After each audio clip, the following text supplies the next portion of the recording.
Hello friends, welcome to GRP சமையல். இன்றைக்கி நம்ம பார்க்க போகிற ரெசிபி அசோகா, அதாவது பாசிப்பருப்பு வச்சு செய்யக்கூடிய அல்வாங்க. இதோட டேஸ்ட் ரொம்ப ரொம்ப நல்லாயிருக்கும்.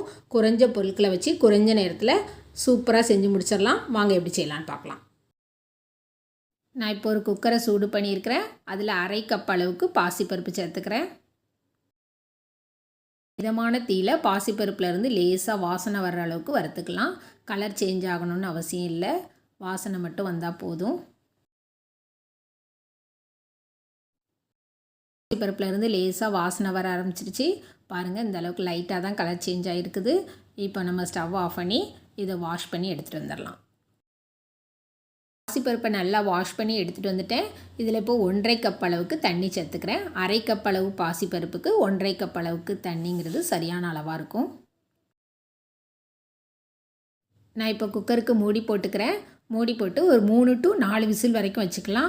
பாசிப்பருப்பு நல்லா குலைவாக வெந்துடணும், அப்படின்னா தான் நல்லாயிருக்கும்.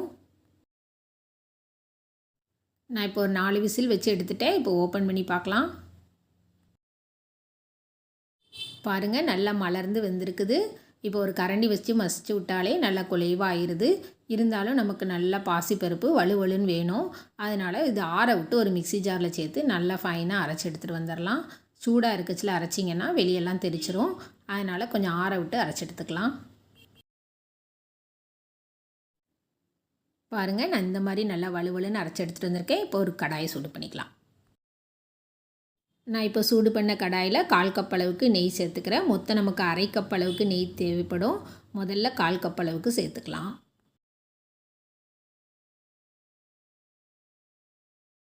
நெய் நல்லா உருக ஆரம்பிச்சிருச்சு.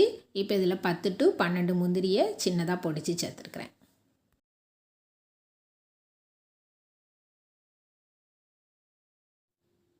முந்திரி இப்போ கோல்டன் ப்ரௌன் கலராக மாற ஆரம்பிச்சிருச்சு. இப்போ இது ஒரு பவுலுக்கு மாற்றிக்கலாம். அடுப்பை நல்லா லோ ஃப்ளேமில் வச்சுட்டு ஒரு 2 ஸ்பூன் அளவுக்கு கோதுமை மாவு இதோட சேர்த்துக்கிறேன்.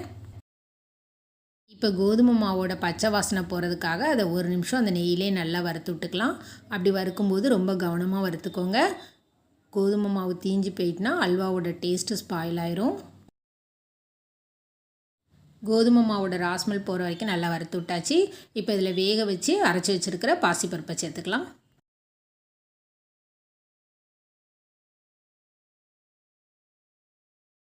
நல்லா கெட்டியாகிறதுக்காக ஒரு 2 நிமிஷம் வரைக்கும் நெய்யிலே நல்லா கலந்து விட்டுக்கலாம்.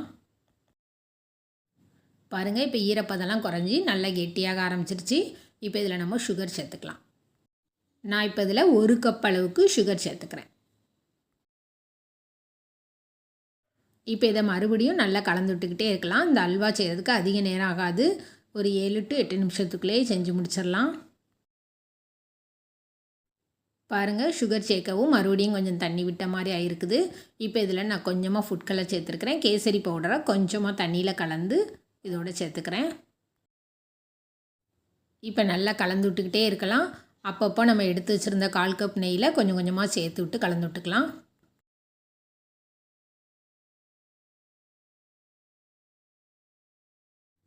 பாருங்கள், அல்வா நல்லா கடாயில் ஒட்டாமல் திரண்டு வர ஆரம்பிச்சிருச்சு. இதே நீங்கள் நான்ஸ்டிக் பேன் யூஸ் பண்ணிங்கன்னா கொஞ்சம் கூட ஒட்டியிருக்காது. இப்போ இதில் நான் மீதமுள்ள நெய்யும் சேர்த்துக்கிறேன்.